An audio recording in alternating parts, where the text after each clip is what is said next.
अनंगोपनिषद। अनंग का मतलब है कामदेव, कामदेव का मतलब है अत्यंत सौंदर्यशाली पुरुष, अद्वितीय पुरुष। कैसा होना चाहिए? कामदेव के समान। और कामदेव कैसा है? जिसको देखते ही आंखें ठक से खड़ी रह जाए, आदमी स्तंभित हो जाए, नाड़ी रुक जाए, हृदय की गति रुक जाए, ऐसा पुरुष होना चाहिए। पुरुष तो वैसा मैं ढूंढ तो रहा हूं, कहीं मिल जाए भारतवर्ष में या बाहर तो कभी मिला दूंगा आपको, उम्मीद नहीं है, क्योंकि आंखें दस गई हैं, चेहरे चढ़ गए, चश्मे चढ़ गए, और वे कामदेव कभी कभी बनते थे। मगर आज के भी 20-22 साल के लड़के कोशिश तो करते ही हैं कामदेव बनने की। कामदेव बिल्कुल अलग चीज। और कामदेव भगवान शिव स्वयं साधना कर रहे थे, शिव तो बार बार ध्यान उछल जाता था।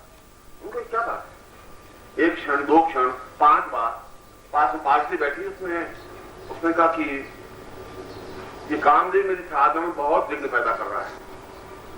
और जीवित कामदेव कितना तीक्ष्ण था, मैं इसका उदाहरण दे रहा हूं कि ब्रह्मा की पुत्री सरस्वती, और ब्रह्मा स्वयं सरस्वती के प्यार में और रूप में मोहित होकर के उसको ही प्रेयसी मानकर उसके पीछे दौड़ने लगे।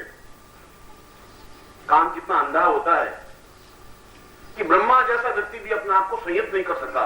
और यह तब राम को, शिव को मालूम पड़ी कि ब्रह्मा स्वयं सरस्वती के पीछे भागे, उसके रूप में मोहित होकर के उसको प्रेमिका बनाने के लिए। और सरस्वती ने कहा कि अनर्थ हो जाएगा, आप सुना रखिए, यह कैसा जीवन है, यह कैसी मर्यादा है, यह ब्रह्मा कैसे हैं, यह तो एक उदाहरण है, यह कैसे संभव हो सकता है। और शिव ने आंख खोली तो सामने कामदेव मुस्कुरा रहे थे बैठे बैठे। उसने कहा बहुत गड़बड़, उसने कहा पार्वती इसको तो समाप्त करना पड़ेगा, क्योंकि ये पूरे सृष्टि को सत्यानाश कर देगा, मर्यादाएं खत्म कर देगा। अनंगोपनिषद के मैं उद्धरण समझा रहा हूं, कभी कभी आया कुछ 6000 श्लोक है अनंगोपनिषद के। और अपना तीसरा नेत्र खोल करके पार्वती ने बहुत वध किया, बहुत मना किया, किसी की हत्या करना ठीक नहीं, ये कामदेव है, कामदेव को तुम्हें हक नहीं है, उत्पत्ति करने का हक है, तुम्हें समाप्त करने का हक नहीं है। पार्वती ने बहुत कहा, पार्वती तुम समझती नहीं हो, तुम्हें मालूम नहीं है कि 1990 में मेरी कैसी पीढ़ी आएगी, तुम्हें पता नहीं है, मैं जानता हूं उनके लक्षण। ये जीवित कामदेव को भस्म कर दिया उसने, और मरा हुआ कामदेव भी क्या हालत तुम्हारी कर चुका है, उसको देख देख के आश्चर्य हो रहा है। जीवित होता तो तुम क्या कर बैठते, मैं सोच नहीं सकता तुम्हारी बात। वो तो मरा हुआ, भस्म कर दिया, राख कर दिया। और मरा हुआ कामदेव भी पूरे देश की, ये दुनिया की, अमेरिका इंग्लैंड की तो हालत उसने बहुत खराब कर दी, बहुत व्यस्त कर दी। और यदि वो जीवित होता तो क्या स्थिति बनती। इसलिए गुरु का ऊपरी शरीर पूर्ण रूप से क्लीन बीज है, क्योंकि वह क्रोधमय भी है, शांतमय भी। वह 2 नेत्रों से भी तुम्हें प्यार से भी देख सकता है, मगर तीसरे नेत्र से तुम्हें ठोकर भी मार सकता है, समझा सकता है, तुम्हें आपसे प्रगतिशील कर सकता है यदि तुम पास में हो, यदि तुम ठोकर की पहुंच में हो, यदि तुम उसके धक्के खाने में समर्थ हो, यदि उसका एहसास करने में समर्थ हो। और इसीलिए कणाद ने कहा कि उस गुरु को अपने आप में एंग रिंग और एंग श्रिंग और रिंग और एंग रिंग तो बीज को रूप के ही साधना संपन्न की जा सकती है। और इसीलिए केवल मात्र एंग साधना के माध्यम से उस पूरे फलक को और नवीन उत्पत्ति स्थल को, नवीन उत्पत्ति को क्रियान्वित किया जा सकता है, करते हैं। और इसीलिए मैंने आपको उन तीनों बीजों की समाविष्ट याचना उस कणाद ऋषि के रूप में बताई। क्या उन्होंने जगदम्बा को साक्षात विग्रह करके भी एंकलिंग की साधना की, गुरु को भी अपने सामने रख करके उस साधना को संपन्न किया। कणाद ने पूछा गुरु को, किम पूर्वतम ममा माता पिता वही पुत्र, मैं किसकी माँ, मेरा माँ कौन है, मेरा पिता कौन है। तो गुरु ने कहा कि मैं तुम्हारा पिता हूं, माता भी मैं ही, क्योंकि मैंने तुम्हें जन्म दिया है अपने। उनका कैसे, उनका एंग रूपेण दान पूर्ता, मात्र स्वरूप मन में चिंतन करता हुआ अत्यंत क्षमा भाव से उस एंग बीज की निरंतर जप करने से इस प्रकार की सृष्टि का निर्माण संभव है। और वह सृष्टि अगर पुत्र की हो सकती है तो सृष्टि जीवन के सुखों की भी हो सकती है, जीवन के पदार्थों की भी सृष्टि हो सकती है। यह जो शून्य से पदार्थ पकड़ते हैं एंग बीज के माध्यम से पकड़ा जा सकता है, और शून्य में से नवीन पदार्थ की रचना एंग बीज के माध्यम से ही संभव है। अणुओं की रचना, परमाणुओं की रचना भी एंग बीज की साधना के माध्यम से ही संभव है। और मैंने स्वर्ण तंत्र में एक पुस्तक है उसमें इसका विवेचन किया है कि किस प्रकार से उस अणु और परमाणुओं के माध्यम से नवीन पदार्थ का निर्माण किया जा सकता है। जब योगी ऋषि और सन्यासी जंगल में रहते हैं, हिमालय में रहते हैं, तब उनके लिए भोजन की व्यवस्था और थालियों की व्यवस्था तो न तो कोई थालियों को बोझा लेके चलते हैं, वो पदार्थ में से प्रकृति में से पदार्थ उत्पत्ति करते हैं केवल एन साधना के माध्यम से, और कोई साधना की जरूरत नहीं है। और किसी अगर आप एन साधना ही कर लें तो जीवन में प्रत्येक पदार्थ की रचना कर सकते हैं, किसी भी प्रकार की पदार्थ की रचना कहीं पर भी किसी भी स्थिति में। और रिंग बीज के माध्यम से बताया कि कई बार शास्त्रों में पत्रिका में लिखा होता है कि शून्य में से पदार्थ की उत्पत्ति हो। यद्यपि मैं चमत्कार दिखाने में ज्यादा विश्वास नहीं करता, मगर यहां शिविर लगाया था तो मुझे किसी ने पूछ लिया कि क्या तिनके से स्वर्ण बनाया जा सकता है। आप में से कोई था या नहीं था मुझे मालूम नहीं, पर कोई होंगे, 2 4 6 10 लोग होंगे।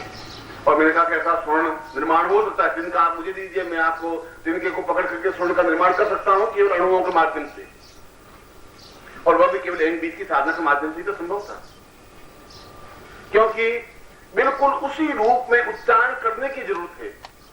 और यदि सही रूप में उच्चारण कर दिया जाए तो बिल्कुल वह जिसको हम उच्चारण करें वह स्वानुवाद बुद्धिगत। कैसा मंत्र बोला मैंने, चौहान इंद्रान, तुम तो कहते मंत्र का प्रभाव होता ही नहीं, और दूर बैठा हुआ था। बिल्कुल उसी प्यार से जिस रूप में मुझे मंत्र का उच्चारण करना था उस रूप में चौहान इंद्राना चौहान होगा। और इसी रूप से अगर पदार्थ की रचना करते हैं पदार्थ आ जाता है, और इसी रूप में अगर आप जगदम्बा को आराधना करें बुलाएं जगदम्बा आ जाएगी, तो चौहान ब्राह्मण जी क्या आया नहीं आया। अब इससे ज्यादा प्रमाण में क्या चाहिए। मैं तो खेचा तो नहीं, डोरी से नहीं खेच, चल बैठ।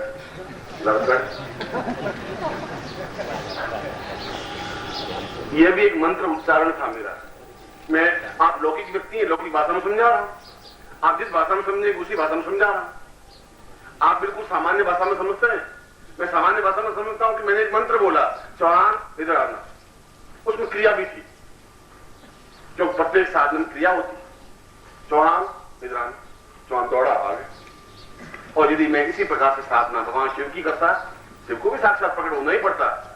यदि मैं उसी क्रिया पद्धति से उसी मंत्र के माध्यम से करता और मैं चौहान, तो चौहान पूरा समझता है नहीं कि मुझे बुलाया है, किसको बुलाया है, कौन सी आवाज है, कैसी है। अब यदि आप और चीख नहीं लग जाए मंत्र को तो वो बेचारा समझ ही नहीं पाए, और मैं तो चौहान नहीं सुन पाए। ठीक मंत्र की ध्वनि सरल सही तरीके से होनी चाहिए। एन बीज की साधना के माध्यम से जो पदार्थ की सृष्टि हो सकती है, आपके जीवन में प्रत्येक चीज की उत्पत्ति संभव है। और ब्रह्म बीज के माध्यम से पदार्थ और धन या ऐश्वर्य और वैभव प्राप्त किया जा सकता है, मगर केवल किसी शत्रु को प्राप्त करने के लिए, प्रहार करने के लिए, शत्रु को समाप्त करने के लिए केवल शत्रु का नाम और आगे और पीछे क्लीन बीज लगाकर भी शत्रु को समाप्त किया जा सकता है। क्लीन बीज तो अपने आप में संहारक है, तीसरा नेत्र है। क्रोधमय मुद्रा से आप जब तक क्लीन क्लीन क्लीन तो नहीं उसे साथ था, क्रोधमय मुद्रा से क्लीन का जप हो, एन का जब बिल्कुल मात्रगत रूप से हो, बिल्कुल जैसे मां अपने बच्चे को दुलारती हुई, प्यार करती हुई, उसके सिर पे हाथ फेरती हुई, जैसे आंखों में स्नेह होता है, ठीक वैसा ही स्नेह होना चाहिए। यदि बिल्कुल निर्मल आंख आपको देखनी हो तो गाय की आंख जाके देखिए, बिल्कुल निर्मल स्वच्छ आंख दिखाई देगी। मनुष्य की आंख में फिर भी धोखा, विश्वासघात हो सकता है, इसलिए की आंख में भी चालाकी हो सकती है। गाय की आंख देखिए, किसी बालक की आंख देखिए, बिल्कुल निर्मल स्वच्छ होगी। उस प्रकार से निर्मल आंख के माध्यम से आप एन की उत्पत्ति और एन का मंत्र जाप करें, और बिल्कुल क्रोध रूप में आंखें निकली हुई और तेजी के साथ क्लीन मंत्र जाप करें, तो निश्चय ही शत्रु की समाप्ति तो होती ही है।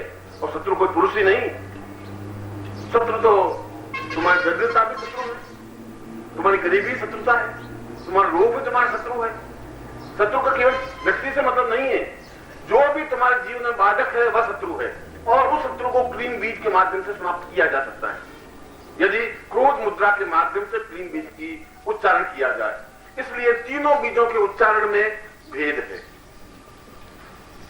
और एक साथ तीनों बीजों के उच्चारण में बड़ा संयम की जरूरत है, क्योंकि आप एक स्पीड बोल जाएंगे, ये मंत्र उच्चारण नहीं। तीनों में आपका भाव बिल्कुल उसी रूप में बनना चाहिए, या तीनों के आप अलग अलग साधना करें, या एक ही बार ऐं ह्रीं क्लीं चामुंडा का उच्चारण करें, तब भी आप उच्चारण कर सकते हैं, मगर आपका शरीर विन्यास बिल्कुल उसी रूप में होना चाहिए। ऐसा हो सकता है, मगर कणाद कह रहा है ऐसा मैं नहीं कर पा रहा हूं, आप भी कह रहे हैं ऐसा नहीं कर पा रहा। एक क्षण में ऐं में मात्र रूप बन जाऊं और जो ह्रीं बोलूं और क्लीं बोलते क्रोध में बन जाऊं, फिर ऐं रूप बोलूं, ऐसा बार बार मैं रिपीटेशन अपने आप के शरीर को नहीं कर सकता। इतना शरीर पर मेरा नियंत्रण नहीं है, और शरीर पर नियंत्रण नहीं है फिर साधक नहीं है। साधक का मतलब है शरीरम साधयति स साधक, इसलिए तुम साधक मत कहिए अपने आप को, तुम अपने आप मनुष्य कहिए। साधक का मतलब शरीर पर पूर्ण नियंत्रण हो, जहां क्रोध करना हो क्रोध करें, जहां प्रेम करना हो प्रेम करें, जहां वात्सल्य दिखाना हो वात्सल्य दिखाएं। साधक तो उस स्टेज को कहते हैं, वहां पहुंचने की स्थिति। और कणाद भी कह रहा है मैं ऐसा नहीं कर पा रहा हूं, तो गुरु कहते नहीं कर पा रहा है तो फिर तुम अपने गुरु के सामने, गुरु को सामने रख दे, और गुरु को सामने रख करके गुरु अपने आप तीनों रूपों में अपने आप दिखाई देगा। तो उनके चरणों में इन रूप की साधना देखो, मध्य रूप में उनका चित्र सामने रख दीजिए, पूर्ण चित्र को, और उनका वहां देखिए, फिर वहां देखिए, वहां देखिए, इस प्रकार से अपने नेत्रों को घुमाते हुए इस मंत्र की साधना संपन्न कर सकते हैं। मैं आपको कणाद का श्लोक इसलिए बोला कि वो तुम्हारे लिए संभव नहीं है, साधक रूप संभव नहीं है, तो इस रूप में, जिस रूप में कणाद से साधना की, इस रूप में तुम साधना करके सफलता पा सकते हो, क्योंकि यह तो इसका मंत्र का मूल विवेचन है, मूल चिंतन है, मूल तत्व है, और मूल तत्व का तुम्हें ज्ञान नहीं है तब तक साधना में सफलता नहीं मिल सकती। 1000 5000 बार रिपीट करने से नहीं हो सकता, और इसीलिए सफलता नहीं मिल पाती। और इसीलिए शास्त्रों में कहा है कि पुस्तकों से मंत्र प्राप्त करना व्यर्थ है, गुरु मुख से मंत्र जाप लेना जरूरी है। गुरु समझा सकता है तुम्हें क्लीन कैसे बोलना है, गुरु बता सकता है ह्रीं का उच्चारण तुम्हें कैसे करना है, वो टेप रिकॉर्ड तुम्हें नहीं सुना सकता, वो पुस्तक तुम्हें नहीं बता सकती। और इसीलिए उस विवेचन में कणाद कह रहा है मेरे बार बार मैं अपने शरीर को इतना रिपीट नहीं कर सकता गुरुदेव, मगर मुझे ऐं ह्रीं की साधना संपन्न करनी है क्योंकि मैं ब्रह्म को अपने जीवन में उतारना चाहता हूं। तो उसने कहा कि अपने गुरु को तुम सामने रखो, और गुरु को साधना क्यों करता, स्वयं तस्मै श्री गुरुवे नमः पूर्ण ब्रह्म रूप है, गुरु साक्षात पर ब्रह्म, और ब्रह्म का तात्पर्य है जिसमें सारी सृष्टि विलीन होती है, सारी सृष्टि की उत्पत्ति होती है, उसको ब्रह्म कहते हैं। और यदि उसमें ऐं समाहित है, ह्रीं समाहित है, क्लीं समाहित है, तो उनके 3 भाग करिए, उन तीनों भागों में देखते हुए मंत्र जाप करते रहिए। ऐसा तो तुम संभव कर सकते हो, कणाद ने कहा ऐसा नहीं कर सकता, ऐसा कर सकता हूं मैं भगवती जगदम्बा के साक्षात जागृतिमान दर्शन कर सकता हूं, क्योंकि उसके दर्शन तब हो सकेंगे जब आपकी सारी वासनाएं, सारी इच्छाएं समाप्त हो पाएंगी, तभी तो प्रभु सामने साक्षात होंगे। और इन तीनों रूपों में तुम्हारी सारी इच्छाएं अपने आप ही समाप्त हो सकती हैं। ऐं बीज के माध्यम से प्रत्येक पदार्थ की रचना का संभव है, चाहे वह पुत्र हो, चाहे पौत्र हो, चाहे और कोई चीज हो। ह्रीं के माध्यम से पूर्ण संपन्नता, सुख, सौभाग्य, ऐश्वर्य, पद, प्रतिष्ठा, मान, सम्मान प्राप्त है, और क्लीं के माध्यम से समस्त दरिद्रता, रोग, शोक, दुख, दारिद्र्य नष्ट किया जा सकता है, और सब कुछ ठीक किया जा सकता है। तो भगवती जगदम्बा सामने साक्षात रूप में उपस्थित है, क्योंकि जब तक तुम्हारी वासनाएं हैं तब तक तुम्हारी आंख निर्मल नहीं बन सकती। जब तुम्हारे मन में चालाकी है, धूर्तता है, तब तक तुम उस मंत्र के जाप को कर ही नहीं सकते, क्योंकि श्रद्धा पैदा तब होती है जो चालाकी समाप्त हो जाती है। चालाकी दूर हटने पर ही श्रद्धा आ सकती है, धूर्तता दूर हटने पर ही श्रद्धा आ सकती है, श्रद्धा पहले आ ही नहीं सकती। तुम्हारे मन में धूर्तता है, चालाकी है, पाखंड है, छल है, क्रोध है, या केवल अदाकारी है, या दूर। ओम परम तत्वाय नारायणाय गुरुभ्यो नमः। ओम ह्रीं मम प्राण देह रोम प्रतिरोम चैतन्य जाग्रय ह्रीं ओम नमः। ओम भूर्भुवः स्वः तत्सवितुर्वरेण्यं